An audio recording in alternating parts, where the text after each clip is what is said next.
Hello students, welcome back to all of you. This is Seema here, your middle mathematics teacher. In this class हम exercise जो है यहाँ पर पे उसके कुछ क्वेश्चंस पर वर्क करेंगे। यहाँ पर पे वर्क आप ही करेंगे, मैं कुछ प्रिंट आपको दे देती हूँ, उस हिंट के बेसिस पे आप उसे पूरा कंप्लीट सॉल्व कर सकते हैं। ठीक है, एक्सरसाइज का फर्स्ट और फिफ्थ अभी आप थोड़ा रोक के रखिए और हम सेकंड क्वेश्चन को देखते हैं। सेकंड क्वेश्चन से स्टार्ट करते हैं। क्वेश्चन नंबर सेकंड आपके सामने यहाँ पर पे क्वेश्चन नंबर सेकंड में आप ध्यान देंगे। अच्छा, एक चीज़ और आपसे कहना बेटा, आपकी बुक में काफ़ी जगहों पर मिसप्रिंटिंग भी है, तो थोड़ा सा ध्यान रखिएगा यहाँ पर इस बात का। चलिए, क्या दिया यहाँ पर पे एफ ओमेगा, इसको बेसिकली क्या पढ़ते हैं, ओमेगा पढ़ते हैं, डब्ल्यू नहीं पढ़ेंगे, ओमेगा पढ़ेंगे यहाँ पर पे। ठीक है, एक्चुअली आप लोगों ने क्या बोलते हैं उसको, ये पढ़ा है कि नहीं, the cube root of units, cube roots of unit आपने पढ़ा है क्या? क्यूब रूट ऑफ यूनिट्स आपने पढ़ा होगा। बेसिकली 1 ओमेगा और ओमेगा क्या होता है, स्क्वायर होता है ना, 3 होते हैं। बेसिकली क्या होता है यहाँ पर यूनिट्स के 3 क्यूब रूट्स होते हैं, एक होता है 1, दूसरा होता है ओमेगा और अगला होता है ओमेगा स्क्वायर। तो इनका जो सम है, इन तीनों का जो सम है वो क्या होता है, जीरो होता है। वो क्या होता है, जीरो होता है। यदि वो आपको क्वेश्चन में हिंट ना करे तो भी आपको पता होना चाहिए 1 + omega + omega square equals to what, 0 and omega cube is equals to what, 1। चलिए ठीक है, यहाँ पर अब आप देख सकते हैं क्वेश्चन आपके सामने ये है, वो है यहाँ पर आपको क्या बोल रहा है, एक omega is the cube of unity, cube of unity बोल रहा है यहाँ पर, मतलब उसने हिंट आपको कर दिया है ना। क्यूब ऑफ यूनिटी से मेरा मतलब किस चीज़ से यहाँ पर क्यूब ऑफ यूनिट से, यूनिट को हम यूनिटी पढ़ते हैं यहाँ पर। तो बेसिकली क्या है, 1 होता है, ओमेगा होता है और ओमेगा स्क्वायर। ओमेगा आपको क्लियर कर दिया गया है, इस बेसिस पर आप यारी प्रॉपर्टी इस्तेमाल कर सकते हैं। अब जैसे कहते हैं यहाँ पर शो दैट, आपको क्या शो करना है, यहाँ पर एक डिटरमिनेंट है और उसका सिंप्लीफिकेशन इज इक्वल्स टू क्या, 0 आता है। क्या आता है, इज इक्वल्स टू 0 आता है। तो ये कैसे पॉसिबल हुआ, ये कैसे पॉसिबल हुआ, प्रश्न खड़ा होता है। तो उसको आपको क्या करना है, करके दिखाना है। दैट मीन्स लेफ्ट डिटरमिनेंट को सॉल्व करना है और आपको 0 एम्प्लॉय करके दिखाना होता है। तो ये हाउ इट इज पॉसिबल, तो इसको सॉल्व करना है। आप देख सकते हैं यहाँ पर इसमें चूंकि प्रॉपर्टी ऐसी कुछ है, तो इस प्रॉपर्टी को आप पूरा इस्तेमाल कीजिए। क्या कीजिए, पूरा इस्तेमाल कीजिए। और ये कैसे पॉसिबल होगा, तो आप देखिए यहाँ पर आप इस डिटरमिनेंट को चाहे आप रो वाइज ऑब्जर्व कीजिए या कॉलम वाइज ऑब्जर्व कीजिए। यहाँ पर आगे बात समझ, रो वाइज ऑब्जर्व कीजिए है ना, या कॉलम वाइज ऑब्जर्व करिए। आप नोटिस करेंगे यहाँ पर इसमें कुछ छूट रहा है, ठीक, यहाँ पे ओमेगा है, क्वेश्चन में जल्दी तो नहीं लिखा, हाँ ये ओमेगा है बेटा। तो आप देख सकते हैं यहाँ पर कि आप रो वाइज देखिए चाहे कॉलम वाइज देखिए, वही 3 एलिमेंट्स हैं, बेसिकली वही 3 एलिमेंट्स हैं। That means 1 omega omega square, 1 omega omega square. तो क्यों ना इस पर एक ऑपरेशन लगाया जाए, चाहे रो वाइज लगाइए या फिर कॉलम वाइज लगाइए। मेरा काम आपको हिंट देना है, आप रो वाइज ऑपरेशन लगाइए या कॉलम वाइज। सपोज मैंने रो वाइज ऑपरेशन लगाया, R1 पर ऑपरेशन लगाया कुछ ऐसा, R1 + R2 + R3। यदि मैं ऐसा कुछ ऑपरेशन लगा दूँ तो होगा क्या, यहाँ पर R1 इफेक्ट कर जाएगा। दैट मीन्स ऊपर में क्या हो जाएगा, यहाँ रो 1 का जो पहला एलिमेंट है क्या हो जाएगा, 1 + ओमेगा + ओमेगा स्क्वायर। सिमिलरली यदि R2 में भी ऑपरेशन लगेगा, सॉरी सिमिलरली R1 के दूसरे एलिमेंट में भी सेम ऑपरेशन परफॉर्म होगा और आफ्टर परफॉर्मिंग द ऑपरेशन यहाँ पे भी क्या आ जाएगा, ओमेगा + ओमेगा स्क्वायर + 1 आ जाएगा। वही 3 एलिमेंट्स है ना, तीनों कॉलम्स के पास वही 3 एलिमेंट्स हैं, बस सीक्वेंस का फर्क है। तो जब आप ऑपरेशन अप्लाई करते हैं रो वाइज, है ना, तीनों रोज को आपस में जोड़ देते हैं, मर्ज कर देते हैं और आंसर को एक पहले रो पर लिख देते हैं। तो आपको क्या हो जाता है, आप नोटिस करते हैं कि पहले रो के तीनों एलिमेंट्स क्या रहते हैं, 1 + ओमेगा + ओमेगा स्क्वायर आ जाता है। ये भी एलिमेंट 1 + ओमेगा + ओमेगा स्क्वायर रहेगा आफ्टर ऑपरेशन। वैसे फर्स्ट और थर्ड एलिमेंट में क्या आ जाएगा, 1 + ओमेगा + ओमेगा स्क्वायर आ जाएगा। नेक्स्ट वन यहाँ पर R2 और R3 तो इफेक्ट होगा नहीं, जैसे कि आपको पता है क्योंकि ऑपरेशन R1 पर लगा है। अब क्या कीजिए, यहाँ पर यहाँ डायरेक्ट सब्स्टिट्यूशन 0 मत कीजिए, यहाँ पे भी कर सकते हैं, लेकिन बिफोर सब्स्टिट्यूशन या बिफोर यूजिंग दिस प्रॉपर्टी आप क्या कर लीजिए, 1 + ओमेगा + ओमेगा स्क्वायर को as a common element of the first row क्या कर लीजिए, taking out as a common factor, as a common element आप उसको फर्स्ट रो से यानी फर्स्ट रो से बाहर कर दें, दैट मीन्स डिटर्मिनेंट से बाहर कर देते हैं। तो अब जो आपके पास नया डिटर्मिनेंट है, जो नया डिटर्मिनेंट है उसका मल्टीप्लायर क्या तैयार हो जाता है, 1 प्लस ओमेगा स्क्वायर, और बाय दिस प्रॉपर्टी ये क्या होता है, इक्वल्स टू 0। आ रही बात समझ। कॉमन निकालने के नया जो डिटर्मिनेंट तैयार हो रहा है वो किससे मल्टीप्लाई हो रहा है, 1 प्लस ओमेगा स्क्वायर से, जो कि क्या है 0। तो 0 से मल्टीप्लाई होकर के आपका डिटर्मिनेंट क्या आ जाएगा, 0। अच्छा लेट मी क्लियर, है ना। यहाँ पर पे आपकी प्रॉपर्टी जो है, जैसे आपने रो वाइज लगाई, आप इस प्रॉपर्टी को कॉलम वाइज भी लगा सकते थे। कॉलम वाइज का मतलब आप यदि कॉलम वाइज भी लगाते तो भी 1 प्लस ओमेगा स्क्वायर जो है किसी एक पर्टिकुलर कॉलम में एक से एलिमेंट्स के तौर पे हमको देखने मिलता। आगे बता हमको समझ, जैसे कॉलम वाइज भी लगाते हैं उसको, सपोज C1 पे ऑपरेशन लगा दिया, C1 पे ऑपरेशन लगा दिया मैंने, तो C2 C3 नॉन इफेक्टेड रहेगा, और मैंने ऑपरेशन कैसे लगाया, ऐसे लगाया ऑपरेशन। दैट मीन्स तीनों कॉलम्स के एलिमेंट्स को आपस में जोड़ देते हैं, तो भी 1 प्लस ओमेगा स्क्वायर तैयार होगा, पहला एलिमेंट कॉलम 1 का। कॉलम 2 का अगला एलिमेंट क्या तैयार होगा, omega square plus omega 1 plus omega square. कहने का मतलब ये है आप इस ऑपरेशन को रो वाइज भी लगा सकते हैं और कॉलम वाइज भी। समझ में आ रहा है यहाँ पर। अच्छा एक और इम्पॉर्टेंट चीज़ जो मुझे आपको बतानी है, ट्रांसपोज ऑफ डिटर्मिनेंट, है ना। ट्रांसपोज ऑफ डिटर्मिनेंट ये आपके लिए नया वर्ड है, जैसे ट्रांसपोज ऑफ मैट्रिक्स भी पढ़ेंगे, ट्रांसपोज ऑफ डिटर्मिनेंट भी। किसी एक को समझ लेते हैं, मतलब आप ट्रांसपोज का मतलब समझ लेते हैं। ट्रांसपोज का बेसिकली मतलब ये निकलता है कि यदि किसी डिटर्मिनेंट के, है ना, हर एक रो को करस्पॉन्डिंग कॉलम्स में बदल दिया जाए, है ना, हर एक रो को करस्पॉन्डिंग कॉलम में बदल दिया जाए, और या हर एक, अच्छा ठीक है, एक ही मतलब है, यानी कहने का मतलब ये निकलता है यहाँ पर पे कि रो और कॉलम्स को परस्पर बदलने पर, दैट मीन्स क्या बोल रही हूँ मैं यहाँ पर पे, इंटरचेंज करने पर बोल रही हूँ मैं यहाँ पर पे। इन्हें कैसे किया जा रहा है, इंटरचेंज किया जा रहा है यहाँ पर, म्यूचुअली इंटरचेंज जो वैसे। तो यदि हर एक रो को हर एक कॉलम में, या हर एक कॉलम को हर एक रो में बदल दिया जाए, तो अब जो नया डिटर्मिनेंट तैयार होगा, this is called the transpose of the previous determinant. That means यदि जैसे इसी को समझिए यहाँ पर पे, इसके पास पहली रो R1, ये दूसरी रो R2 और ये तीसरी रो R3 यहाँ पर पे, है ना। तो R1 को कन्वर्ट कर दीजिए C1 में, R2 को कन्वर्ट कर दीजिए C2 में, और R3 को कन्वर्ट कर दीजिए C3 में।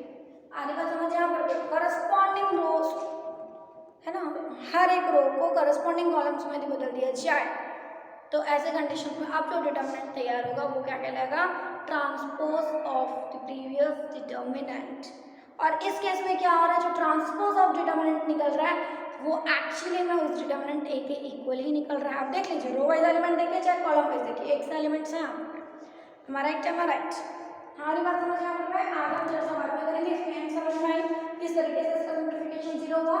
आगे नेक्स्ट क्वेश्चन यहाँ पर देखिए, नेक्स्ट क्वेश्चन जो आप देख सकते हैं, इसमें जो आपको डिटर्मिनेंट प्रोवाइडेड है, इसमें जो डिटर्मिनेंट आपको प्रोवाइडेड है, इसका सिंप्लीफिकेशन आपको राइट हैंड साइड कुछ ऐसा ला करके दिखाना है। That means a minus b, b minus c, c minus a into a plus b plus c के इक्वल्स आपको ला के दिखाना है। हाउ इट इज पॉसिबल, कैसे पॉसिबल हुआ। तो इसके लिए बहुत सीधी सी बात है बेटा, आपको जो प्रूव करना है उसके 4 फैक्टर्स यहाँ पर है ना। a माइनस b एक फैक्टर है, b माइनस c दूसरा है, और c माइनस a जो है वो एक तीसरा फैक्टर है। इन सभी को आप बार बार देखिए, पहले लेफ्ट देखिए जैसे आपको प्रूफ करना है या जिसके लिए सॉल्व करके आपको राइट एम्प्लाइज कराना है, वो जो लेफ्ट है उसका फर्स्ट रो क्या है, फर्स्ट रो के तीनों एलिमेंट्स क्या है, 1 1 1 ट्रिपल 1।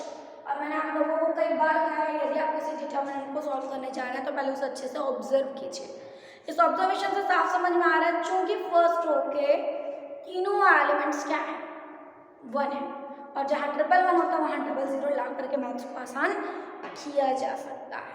तो आपका पहला स्टंट क्या होगा इस डिटर्मिनेंट को सॉल्व करने के लिए, कि भाई 1 1 से 0 0 लाइए। दैट मीन्स रो नहीं, सॉरी हाँ, आप कॉलम वाइज ऑपरेशन लगाइए यहाँ पर पे, जैसे कि आप ऑपरेशन लगाइए किस पर, यहाँ पर पे C2 पर ऑपरेशन लगा दीजिए, C2 माइनस C1, और at the same time C3 पे भी ऑपरेशन लगा दीजिए यहाँ पर C3 माइनस C1। तो कॉलम C1 एज यूजुअल बना रहेगा 1 a का क्यूब, लेकिन 1 माइनस 1 यहाँ आ गया 0, 1 माइनस 1 से इधर पे भी आ गया 0, तो आगे ना 1 1 से 0 0, और फिर क्या कर दीजिएगा, क्या कर लीजिएगा। बस आप इतना कीजिए, आपको ऑटोमेटिकली सारी चीज़ें मिल जाएंगी। ये क्या हो जाएगा बी माइनस ए, ये क्या हो जाएगा बी क्यूब माइनस ए क्यूब। ये काम आप इस तरीके का कर चुके हैं पहले भी एग्जाम्पल्स में। अरे बात आपको समझ यहाँ पर, क्योंकि ऑपरेशन जो है वो पूरे के पूरे कॉलम पे लगेगा, सेकंड कॉलम पे। तो सेकंड कॉलम के किसी एक यानी कि फर्स्ट एलिमेंट में रिक्वायरमेंट 0 थी, तो इधर तो 0 आ गया, लेकिन भाई एट अ टाइम ये दोनों पे तो इफेक्ट होगा। ये तैयार हो जाएगा बी माइनस ए, ये तैयार हो जाएगा बी का क्यूब माइनस ए का क्यूब। आ रही बात आपको समझ। फिर सेकंड कॉलम से आप क्या कर लीजिए, बी माइनस ए को कॉमन फैक्टर के तौर पर निकाल लीजिएगा। समझ में आ रहा है आपको? तो b का क्यूब माइनस a का क्यूब है, इसे यदि मैं b माइनस a को निकालूँ तो कुछ ना कुछ कॉमन बचेगा, क्योंकि आपको फॉर्मूला पता है ना, तो आप उसका कॉमन फैक्टर निकाल सकते हैं, है ना। कॉमन फैक्टर निकाले जाने के बाद रेस्ट ऑफ द फैक्टर भी आपको पता है। तो चलिए ज़्यादा टाइम वेस्ट नहीं करना, कम टू द पॉइंट। मैंने जैसे कि आपको हिंट किया, सबसे पहले तो आप ऑपरेशन लगाइए, ऑपरेशन के बाद ऑटोमेटिकली आपको समझ में आ जाएगा कि किस कॉलम से क्या कॉमन निकल रहा है। जैसे कि मैं ये भी बता देती हूँ एक स्टेप बाद, है ना, मैथ्स आपके लिए आसान हो जाएगा, लेकिन डायरेक्ट एक्सपांड मत कीजिएगा। डोंट आफ्टर दिस ऑपरेशंस आप नेक्स्ट स्टेप जो है वो expand your determinant along with the first row मत कीजिएगा। एक्सपांड करने से पहले, बिफोर गोइंग टू एक्सपांड, आप देख लीजिए कि मैथ्स और कितना आसान बन रहा है, कैसे हम डिटर्मिनेंट को और सिंपलेस्ट फॉर्म में ला सकते हैं यहाँ पर। दैट मीन्स सेकेंड कॉलम और सेकेंड कॉलम और थर्ड कॉलम से क्या क्या कॉमन निकल रहा है। जैसे मैंने आपको प्री हिंट कर दिया, सेकेंड कॉलम से क्या कॉमन निकलेगा, b माइनस ए, मैंने आपको प्री हिंट कर दिया, इस बात में क्वेश्चन नहीं है। और थर्ड कॉलम से क्या कॉमन निकलेगा, c माइनस ए। तो आप ये काम यहाँ पर कीजिए, उसके बाद देखिएगा ऑटोमेटिकली आपको राइट एम्प्लाइज होकर के मिल जाएगा, 101% आपको मिल ही जाएगा। तो चलिए ये हिंट काफ़ी है, अब आप लोगों को समझ में आ गया होगा। आगे बढ़ते हैं नेक्स्ट क्वेश्चन की ओर। ओके, देखिए एक्सरसाइज के नेक्स्ट क्वेश्चन पर आते हैं, क्वेश्चन नंबर 4 की तरफ हम आगे बढ़ेंगे। यहाँ पर इस क्वेश्चन में क्या बोला, इवैल्यूएट करने का टास्क है। यहाँ पर वो ये नहीं बोल रहा यहाँ पर विदाउट एक्सपैंडिंग एट ऑल, वो ऐसा कुछ नहीं बोल रहा, क्योंकि उसको पता है कि ये डायरेक्ट एक्सपांड के थ्रू ही बनेगा यहाँ पर।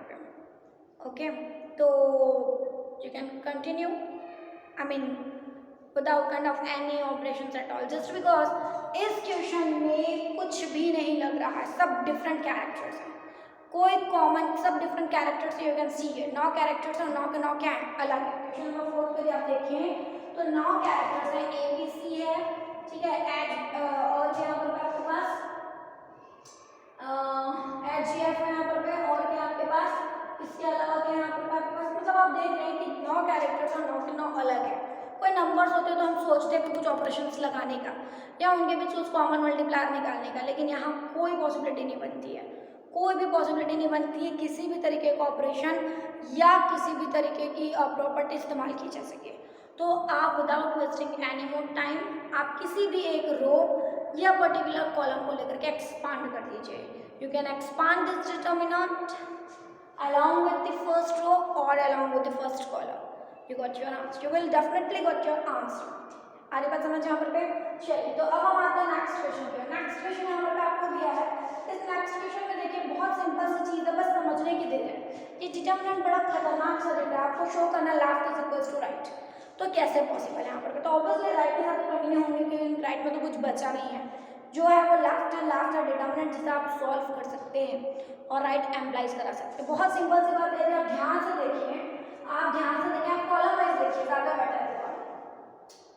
आप देखेंगे, आप तो कॉलम वाइज भी देख सकते हो बेटा, रो वाइज भी देख सकते हो। ऑपरेशन आप रो वाइज भी लगा सकते हो, कॉलम वाइज भी लगा सकते हो डिटर्मिनेंट में, दोनों पॉसिबिलिटीज है, समझे आप? देखो कैसे बोल रहे हो, आप नोटिस कीजिए, आप नोटिस कीजिए, आपको जो लाना है उसमें से 2 फैक्टर्स में से एक फैक्टर क्या है, a प्लस बी प्लस सी। तो ये तो तभी पॉसिबल हुआ होगा a प्लस बी प्लस सी जब वो क्या होगा, किसी एक रो या किसी एक कॉलम से एज अ कॉमन एलिमेंट बाहर निकला होगा। यहाँ पर हमारा राइट है, राइट, तो देखिए यहाँ पर वही केस हुआ है, ये निकला। और ये कैसे पॉसिबल है, क्या है, a प्लस बी प्लस सी है ना, डिटर्मिनेंट की किसी एक रो या किसी एक कॉलम के ओवरऑल एलिमेंट से कॉमन मल्टीप्लायर या कॉमन फैक्टर के तौर पर बाहर कर सकती हूँ, तैयार कर सकती हूँ एलिमेंट, हाँ कर सकती हूँ। कैसे, आप देखिए यहाँ पर, यदि मैं कॉलम वाइज भी देखूँ, कॉलम C1 की बात करते हैं, कॉलम C1 पे यदि मैं ऑपरेशन लगा दूँ, कैसा ऑपरेशन लगा दूँ यहाँ पर, कैसा, सॉरी रो वाइज ऑपरेशन लगा देती हूँ, R1 का ऑपरेशन लगा देती हूँ, कैसा ऑपरेशन, R1 प्लस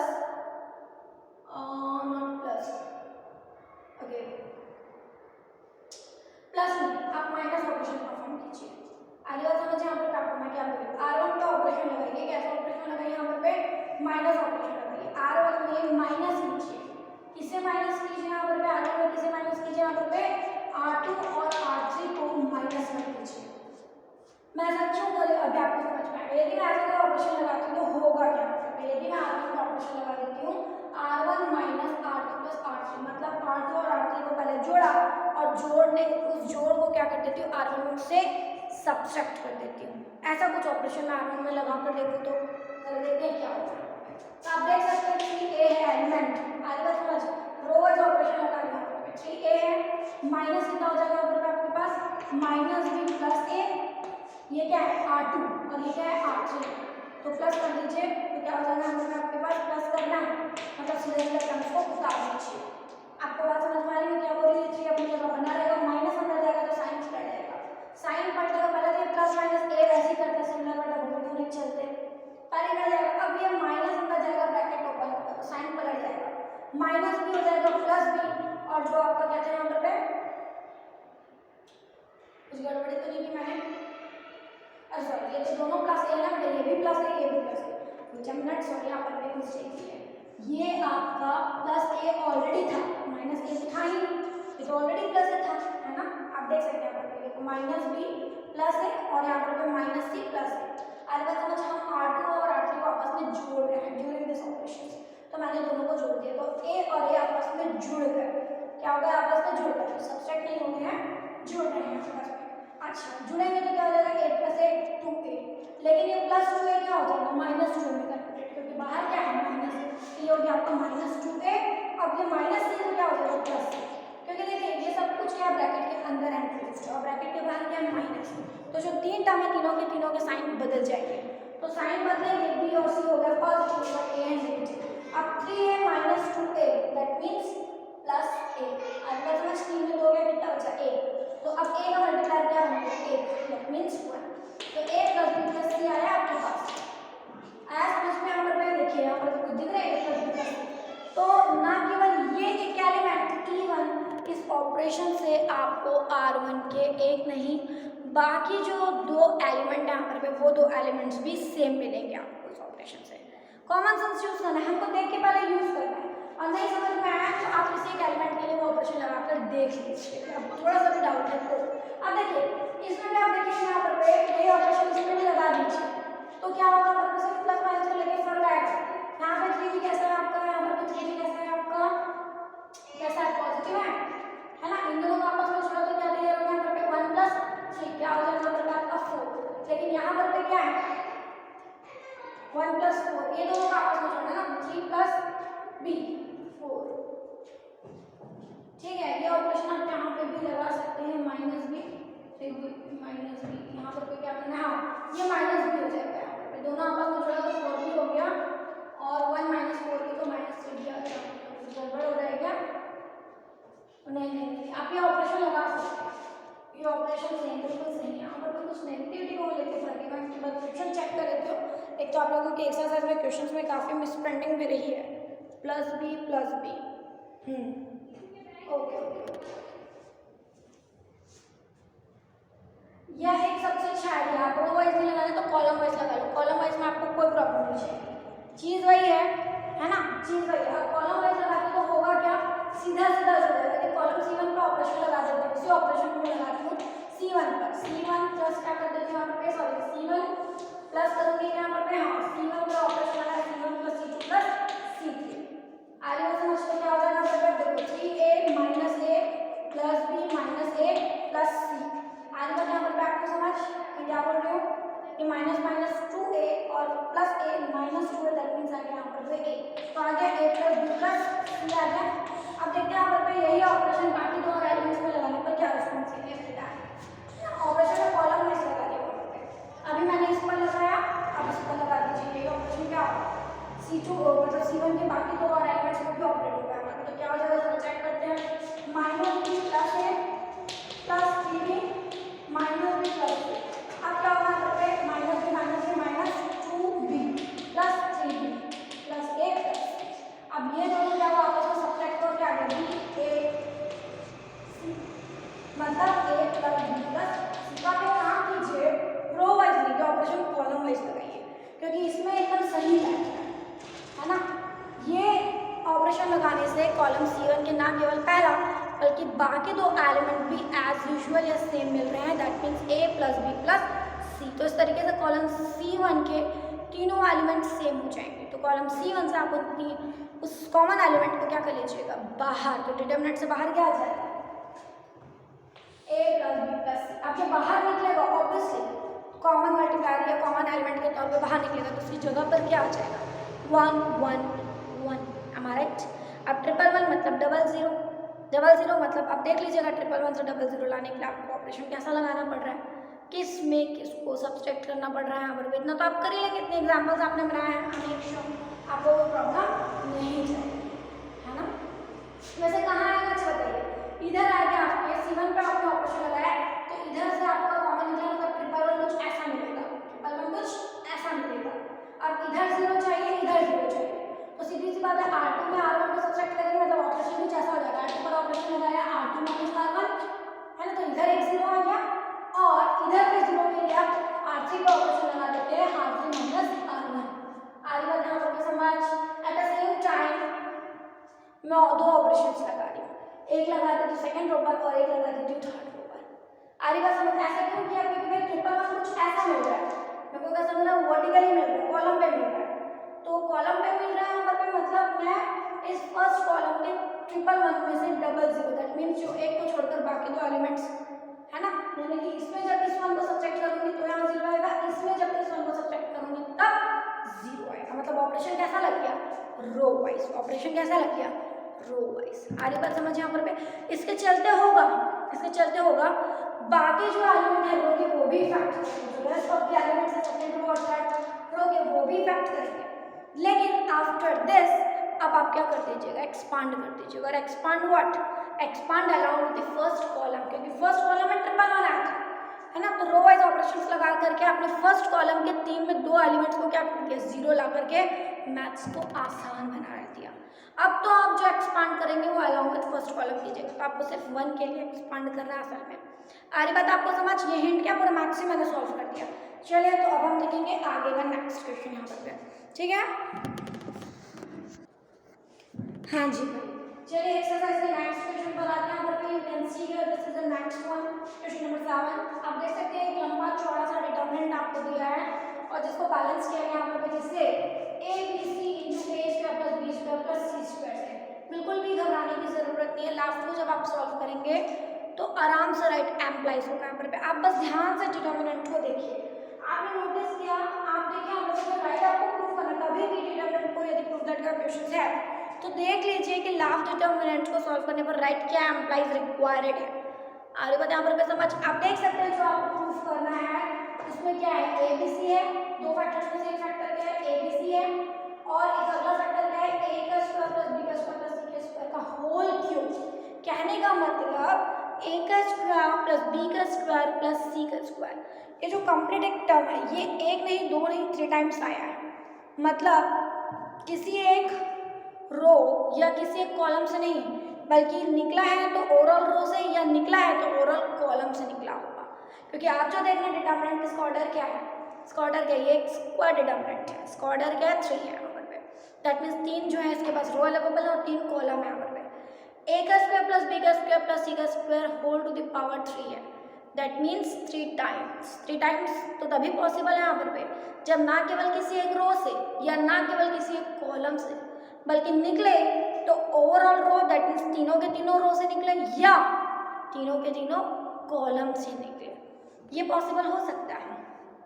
अच्छा, रेदर देन दिस, पहला जो फैक्टर है यहाँ पर वो क्या है, ABC है, पहला जो फैक्टर है वो क्या यहाँ पर पे ABC है, मतलब A निकला होगा किसी एक रो या कॉलम से, B भी निकला होगा किसी रो या एक कॉलम से, और C भी निकला होगा, मतलब इतना तो कंफर्म है वो किसी एक रो या कॉलम से A को निकाल रहा है, B को भी निकाल रहा है और C को भी निकाल रहा है। तो जरा देखें पहले कॉमन क्या क्या निकल सकता है, यहाँ तो साफ दिख रहा है बेटा, जब आप कॉलम वाइज देखते हैं तो आपको साफ दिख रहा है, इसका भी मल्टीप्लायर A है, यहाँ पे भी कॉमन मल्टीप्लायर A है, यहाँ पे भी कॉमन मल्टीप्लायर A है।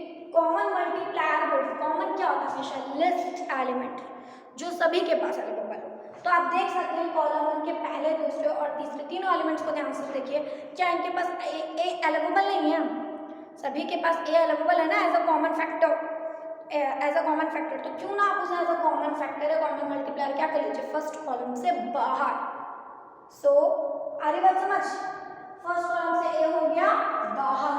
At the same time observe कीजिए सेकंड कॉलम, सेकंड कॉलम में क्या है, बी कॉमन मल्टीप्लायर के तौर पर आपको दिख रहा है कि बी बी बी, तो क्यों ना बी को सेकंड कॉलम से एज अ कॉमन मल्टीप्लायर बाहर कर लिया जाए। सिमिलरली थर्ड कॉलम के तीनों एलिमेंट्स को अच्छे से ऑब्जर्व कीजिए, क्या इसमें कॉमन एलिमेंट सी नहीं है, यहाँ पर कॉमन एलिमेंट के तौर पे सी को यदि मैं कॉलम थर्ड से बाहर कर लूँ तो, so now we taking out A B and C. अरे बात समझ, यहाँ पर एज अ कॉमन मल्टीप्लायर और common element from the first column, second column and third column respectively. आई बात समझ, तो जैसे आप बाहर करते हैं तो ओवरऑल डिटरमिनेंट्स बाहर क्या आ गया, ए बी सी, ए निकला फर्स्ट कॉलम से, बी निकला सेकंड से और सी निकला थर्ड से, तो हो गया ना ए बी सी यहाँ पर पेज बाहर तैयार। मतलब जो राइट आपको यहाँ पर एम्प्लॉइज कराना है उसके दो फैक्टर में से एक फैक्टर आप ला चुके हैं। अब देखिए ऐसे करने पर अब जो नया डिटरमिनेंट तैयार हो रहा है वो कुछ ऐसा है, वो जो नया डिटरमिनेंट है वो कुछ ऐसा, मैंने क्या कर दिया बेटा, ब्रैकेट को ओपन कर दिया, ब्रैकेट के बाहर क्या था माइनस, ये दो टर्म्स नेगेटिव हो गए, तीसरा पॉजिटिव। आगे बात समझ, मैंने ब्रैकेट्स को भी ओपन कर दिया, कॉमन भी निकाल दिया और ब्रैकेट्स को ओपन कर दिया, इधर पे भी और इधर पे भी ब्रैकेट्स को ओपन कर दिया, तीनों जगह ओपन। नेक्स्ट पॉइंट यहाँ पर पे, अब देखो अब जो आपको लाना है, मैंने क्या बताया, अब जो प्रूफ करना है वो क्या है, A square plus B square plus C square का होल क्यूब है। क्यूब है मतलब 3 टाइम्स है, 3 टाइम्स है मतलब किसी एक रो या किसी एक कॉलम से नहीं बल्कि हर एक रो या हर एक कॉलम से निकला होगा डेफिनेटली कॉमन एलिमेंट के तौर पर, ये पॉसिबल है। क्या मैं A square plus B square plus C square ऐसा कोई एलिमेंट तैयार कर सकती हूँ बाय एनी ऑपरेशंस?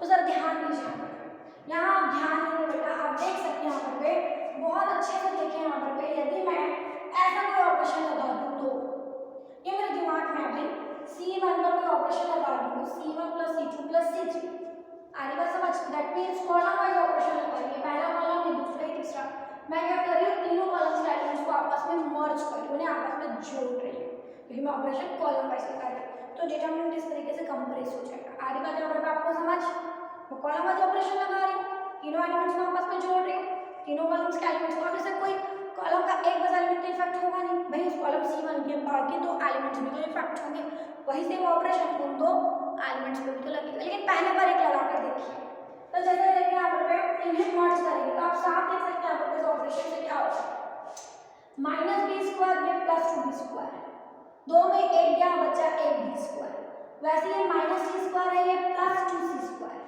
तो दो में एक गया बचा एक, that means plus c square. आगे बात समझ, और ये तो ऑलरेडी प्लस a स्क्वायर था, तो तीनों को ऐड करने पर आया क्या, एडिशन क्या आया, a square plus b square plus c square, am I right? am I right? और यही ऑपरेशन जब बाकी दो और एलिमेंट्स पर आप लगाते हैं, है ना, मतलब इस तरीके से मर्ज कर देते हैं, इस तरीके से मर्ज कर देते हैं, आगे बात यहाँ पर आपको समझ, इस तरीके से आप मर्ज कर देते हो तो आपको क्या मिल रहा है, पहले कॉलम के तीनों एलिमेंट्स सेम मिल रहे हैं, पहले कॉलम के तीनों एलिमेंट्स क्या है, सेम, ठीक है। हमारे पास बाकी दो जो कॉलम है यहाँ पे उनके एलिमेंट सेम नहीं है, कोई बात नहीं, लेकिन पहले कॉलम से a square plus b square plus c square को कॉमन एलिमेंट के तौर पर बाहर तो किया जा सकता है, तीन में कम से कम एक बार तो आपने बाहर कर लेना है भाई, जिससे जिससे निकलते जाएगा हम निकालते जाएंगे, तो बाहर कर लेते हैं तो इस कॉलम के तीनों एलिमेंट्स क्या हो जाते हैं, 1 1 1 कॉमन निकाले जाने के बाद हमारा that means triple one, it means what, double zero. अब ट्रिपल वन से डबल जीरो लाने के लिए इधर और इधर, अभी जैसे मैंने प्रीवियस क्वेश्चन में बताया जी, फर्स्ट कॉलम का सेकंड और थर्ड एलिमेंट आपको जीरो चाहिए, तो ऑब्वियसली आपको रो वाइज ऑपरेशन लगाना पड़ेगा, R2 minus R1 R3 minus R1, और इस ऑपरेशन से ना केवल इधर पे दो जीरो आएंगे, इवन ये भी जो टर्म्स हैं वो भी तो इफेक्ट करेंगे हमारे, और फिर आप एक्सपांड कर दीजिए along with what, along with the first column, here is no doubt, है ना, उसी के तो तीन में दो एलिमेंट जीरो है ना यहाँ पे, जिसके हमने क्या था रूल, एक प्रॉपर्टी, एक नोट पढ़ा था प्रॉपर्टी के दौरान, जिस भी एक रो या जिस भी एक कॉलम के, है ना, के सभी एलिमेंट्स में मोस्ट ऑफ द एलिमेंट्स क्या हो, जीरो, आप डिटर्मिनेंट हो उसी एक पर्टिकुलर रो या कॉलम्स के साथ एक्सपांड कीजिए, याद है, तो चूंकि आपको ट्रिपल वन से डबल जीरो कहाँ मिल रहा है, फर्स्ट कॉलम में, तो you will definitely expand your determinant along with the first, here is no doubt, along with the first column. आरी बात समझ यहाँ पर पे चलिए, तो यहाँ तक आपको समझ में आया। अब आगे का फिर हम डिस्कस करते हैं, वेट अ मिनट, आगे का क्वेश्चन देखते हैं, नेक्स्ट क्वेश्चन क्या है, ठीक है। ओके, बड़े देर के बाद इक्वेशन को सॉल्व करने का टास्क है। अब तक हम प्रूव दैट के क्वेश्चन देख रहे हैं यहाँ पर। चलिए क्वेश्चन नंबर 8 जो है सॉल्व करने बोल रहा है। सॉल्व फॉर x, यहाँ पर आपको क्या करना है, एक वेरिएबल दिया है यहाँ पर बेस इक्वेशन में, एक इक्वेशन है ना, दैट मींस लेफ्ट में डिटरमिनेंट है जिसको बैलेंस किया गया राइट हैंड साइड 0 से। तो आपको दोनों पक्ष लेकर के चलना है, क्योंकि आप इक्वेशंस को सॉल्व करेंगे और इक्वेशंस को सॉल्व करके आपके पास जो सस्पेंस है, दैट मींस जो वेरिएबल x है, इसे आपको डिटरमाइन करके देना है। और कंडीशंस क्या है, where a and b both are the different characters, ठीक है। यहाँ पर a not equals to b, यहाँ पर अब a not equals to b का मतलब क्या समझते हैं, a minus b it's not equals to 0। आगे बात यहाँ पर समझ, a not equals to b means what, b को शिफ्ट कीजिए तो a minus b not equals to 0। किसी भी कंडीशंस में a और b का सब्ट्रैक्शन 0 के बराबर नहीं होगा। क्यों? क्योंकि a और b आपस में बराबर है ही नहीं, थोड़ा बहुत भी डिफरेंसेस होगा, अनइक्वल है यहाँ पर, दैट मींस उनका सब्ट्रैक्शन 0 के बराबर किसी भी सूरत में नहीं होगा। ये इससे कंक्लूजन निकलना है यहाँ पर। चलिए तो अब इसको करना क्या है यहाँ पर, सीधी सी बात है, ट्रिपल 1 है मतलब डबल 0, इधर और इधर 0 लाया जा सकता है। ऑपरेशन लगा दीजिए यहाँ पर R2 पर R2 माइनस R1 और at the same time R3 पर ऑपरेशन लगा दीजिए R3 minus R1। Any doubts? No? Okay, क्या लगा ऑपरेशन लगाया तो भाई फर्स्ट रो पर तो लगा नहीं, फर्स्ट रो को एज यूजुअल उतार दीजिए 1x x²। अब सेकंड और थर्ड रो इफेक्ट कर देंगे यहाँ पर 1 माइनस 1 0, ये a माइनस x, ये a² माइनस x²। अब R3 पर ऑपरेशन लगाया R3 minus R1, 1 minus 1 0, b minus x, और ये तैयार हो जाएगा यहाँ पर आपका b² minus x², which is equal to what, 0 is equal to 0 लेते हुए चलेगा, क्योंकि आप सॉल्व कर रहे हैं इक्वेशंस में। तो देखिए बाय दिस ऑपरेशन आपको क्या मिल गया, ट्रिपल 1 से डबल 0 मिल गया। अब बहुत अच्छी बात है, एक कॉमन तो कुछ नहीं मिल रहा। हाँ, एक चीज क्या कर सकता है, सेकंड रो को ध्यान से देखिए, सेकंड रो को ध्यान से देखिए, इससे क्या a माइनस x जो है यहाँ पे भी अवेलेबल है और इधर भी अवेलेबल है, तो क्यों ना सेकंड रो से a माइनस x को एज अ कॉमन एलिमेंट बाहर कर दिया जाए। So a minus x and third row से b minus x, taking out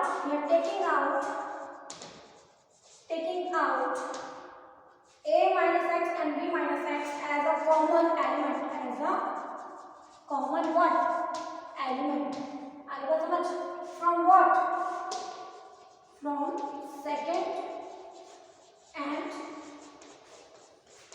third row respectively। आगे बात यहाँ पर आपको समझ, बस इतना कीजिए यहाँ पर। कॉमन निकाल दीजिए, जब कॉमन निकल रहा है उसके बाद एक्सपांड कीजिए, मैंने आपको कई बार समझाया है। जब कॉमन निकल रहा है तो कॉमन निकल गया, सेकंड से क्या निकल गया बाहर a माइनस x और थर्ड से क्या निकल गया b माइनस x। आगे बात समझ, जब भी फर्स्ट रो से तो कुछ कॉमन नहीं निकला तो वह एज यूजुअल बना रहेगा 1x x²। 0 से कॉमन कुछ भी निकल नहीं, 0 बचना है, a माइनस x निकल गया तो बचा 1, इधर से a माइनस x निकला तो बचा a प्लस x। सिमिलरली 0 से कुछ निकाल लिया, 0 बचना है, b माइनस x निकाल लिया तो बचा 1 और इधर से b माइनस x निकला तो बचा b plus x। Now what, now expand along with the first column, expand कर लीजिए डेफिनेटली, और इज इक्वल टू 0 लेते हुए चलेगा ना, ध्यान रखिएगा इज इक्वल टू 0 लेकर के चलेगा। देखिए मैंने प्रॉमिस किया था आज मैं सिर्फ हिंट करूंगी, बनाइएगा आप, 101% आंसर आएगा, 101%। वैसे भी आपको अलाउ विद 1 ही तो करना है, तो चलिए मैं ही करती हूँ, a माइनस एक्स बाहर का b माइनस एक्स है, दो मल्टीप्लायर बने हुए हैं। अलाउ विद 1 जब आप एक्सपांड करते हैं तो उसके रिस्पेक्टिव रो और कॉलम को आप कर देते हैं अवॉइड, तो 1 will be multiplied with the what, this, that means b plus x into कितना हो जाता है आपके पास a, ये वो b प्लस x माइनस कितना हो जाएगा आपके पास a प्लस x। आपको तो पता है ना ऑर्डर 2 का कैसे सॉल्व किया जाता है डिटरमिनेंट, बस वैसे इसको सॉल्व कर लीजिए, आपको नथिंग एल्स। एनी इश्यूज, किसी को कोई डाउट है अगर भाई तो पूछिए, अगर किसी के मन में कोई डाउट आ रहा है तो वो पूछ सकते हैं आप, ठीक है। ये हो गया यहाँ पर अलाउ विद फर्स्ट कॉलम करें, फर्स्ट कॉलम के 3 में 2 एलिमेंट तो 0 है, तो आपको सिर्फ मशक्कत एक के लिए करनी है।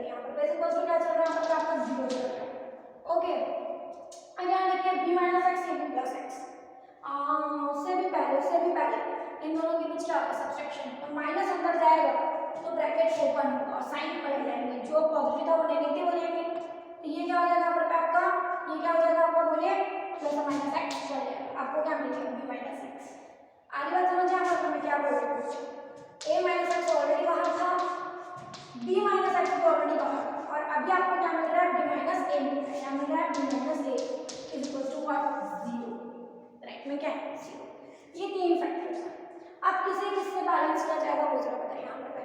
आपके पास जो प्रोवाइडेड कंडीशन थी वो क्या थी यहाँ पर a not equals to b है, that means a minus b not equals to 0 होगा, मतलब मैं इन तीन में एक फैक्टर जो है मेरे पास यहाँ पर वो b माइनस a है, इसको मैं a माइनस b भी लिख सकती हूँ, क्योंकि यदि मैं ऑर्डर्स को भी बदलती हूँ तो 0 को माइनस 0 लिखे प्लस 0 फर्क नहीं पड़ता, तो a माइनस b यदि नॉट इक्वल्स टू 0 तो ऑब्वियसली b माइनस a भी क्या होगा नॉट इक्वल्स टू 0 होगा। कहने का मतलब इन तीन में एक फैक्टर को 0 से बैलेंस नहीं किया जा सकता, तो बचा कौन, ये दो फैक्टर, बचा कौन ये दो फैक्टर, तो एक बार आप a माइनस एक्स को 0 से बैलेंस कर दीजिए और एक बार आप b माइनस एक्स को 0 से बैलेंस कर दीजिए, ऐसा करने पर यहाँ पर आपको a इक्वल्स टू x मिलता है और यहाँ से आपको b इक्वल्स टू x मिलता है, तो इस तरीके से x के कितने पॉसिबल आंसर्स बनते हैं, दो, कितने पॉसिबल आंसर्स बनते हैं, दो, है ना, a और b।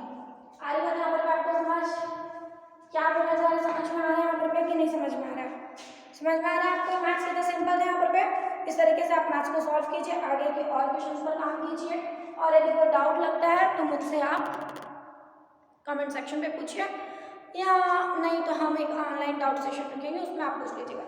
तो ये एक्सरसाइज कंप्लीट होती है, मेक श्योर डिटरमिनेंट का अब तक का कॉन्सेप्ट आपको पूरी तरह से क्लियर हो गया होगा।